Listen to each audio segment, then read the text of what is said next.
Sobat Kairos yang dikasihi Tuhan Yesus Kristus, renungan firman Tuhan bagi kita saat ini tertulis dalam Markus 14 ayat 38. Demikian firman Tuhan. Berjaga-jagalah dan berdoalah supaya kamu jangan jatuh ke dalam pencobaan. Roh memang penurut, tetapi daging lemah. Demikian firman Tuhan. Sobat Kairos yang dikasihi Tuhan, kita sedang menapaki minggu-minggu masa sengsara. Ini adalah masa di mana kita diajak merenungkan penderitaan Kristus, tetapi juga merefleksikan hidup kita yang kerap kali jatuh, gagal, dan goyah. Masa sengsara bukan hanya tentang mengenang penderitaan Yesus secara historis, tetapi juga tentang menyadari bahwa kita pun sedang hidup dalam dunia yang penuh pencobaan, penderitaan, dan pertempuran rohani. Kata firman ini diucapkan oleh Yesus bukan dalam masa tenang, melainkan di Getsemani, saat ia sendiri sedang mengalami pergumulan yang sangat berat menjelang salib. Dan justru dalam titik krisis itulah Yesus mengajar murid-muridnya dan juga kita hari ini tentang dua senjata dalam menghadapi pencobaan. Apa itu? Berjaga dan berdoa. Sobat Kairos yang dikasihi Tuhan, Yesus berada di Taman Getsemani, sebuah tempat yang secara harfiah berarti tempat pemerasan. Dan memang disitulah Yesus diperas secara emosional, spiritual, dan bahkan secara fisik. Dia sangat takut, gelisah, dan tertekan. Namun di sisi lain para murid justru tertidur. Ini adalah gambaran kontras antara Yesus yang berjaga dalam doa dan murid-murid yang tertidur dalam ketidaksadaran rohani. Padahal mereka baru saja bersumpah bahwa mereka tidak akan meninggalkan Yesus. Tetapi janji itu tinggal janji karena saat pencobaan datang, mereka tidak siap.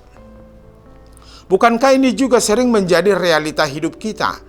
Kita bersemangat di awal pelayanan, kita berniat taat, kita ingin berubah, kita ingin menjadi lebih baik, tapi di tengah jalan kita lelah, kita menyerah, kita tertidur dalam rutinitas, kita gagal berjaga-jaga. Mari kita pahami beberapa kata penting dalam firman ini. Yang pertama, berjaga-jaga. Yesus tidak sekedar menyuruh muridnya jangan tidur, tapi mengajak mereka hidup dalam kewaspadaan rohani. Dalam bahasa asli kata ini berarti tetap sadar, berjaga terus-menerus, tidak lengah. Jadi ini bukan sekedar tidak tidur secara fisik, tetapi tidak tidur secara rohani.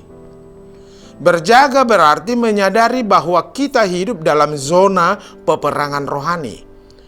Iblis, dosa, dan kelemahan diri kita adalah tiga musuh besar yang terus mengintai. Maka hidup Kristen yang sejati adalah hidup yang selalu waspada dan sadar akan godaan yang bisa datang dalam bentuk yang sangat halus. Kedua, berdoa. Yesus menyuruh mereka untuk berdoa karena hanya lewat doa kita diberi kekuatan dari Allah. Doa bukan hanya permintaan, tetapi relasi, koneksi, dan ketergantungan. Doa mengubah ketakutan menjadi kekuatan. Lihat Yesus. Dia bergumul dalam doa dan akhirnya berkata, "Jadilah kehendakmu." Dia tidak menghindari salib, tetapi diberi kekuatan untuk melewatinya. Sementara murid-murid, mereka tidak berdoa. Dan ketika pencobaan datang, mereka lari. Tanpa doa, kita tidak siap menghadapi realitas hidup yang keras. Yang ketiga, dan ini adalah realitas kita, roh itu penurut, daging lemah. Yesus tidak menghakimi murid-muridnya saat ia berkata, roh memang penurut tetapi daging lemah. Ia memahami bahwa di dalam hati kita punya kerinduan untuk taat dan setia. Tapi realita daging kita, keinginan kita, rasa malas, takut, kenyamanan, ambisi dunia membuat kita jatuh. Maka kata ini adalah penghiburan sekaligus peringatan. Penghiburan bahwa Tuhan tahu kita lemah. Peringatan bahwa jangan andalkan kekuatan sendiri. Sebab hanya Roh Allah yang sanggup menolong kita hidup dalam kemenangan. Sobat Kairos, Getsemani adalah tempat pertempuran rohani. Dan dunia kita hari ini pun adalah medan Getsemani. Yesus memberi kita teladan dan senjata berjaga dan berdoa. Mari kita belajar dari kegagalan para murid. Bukan untuk menghakimi mereka, tetapi untuk mempersiapkan diri kita agar saat pencobaan datang, kita tidak jatuh, tetapi berdiri dalam kekuatan Tuhan. Amin. Selamat beraktivitas, Sobat Kairos. Tuhan Yesus memberkati.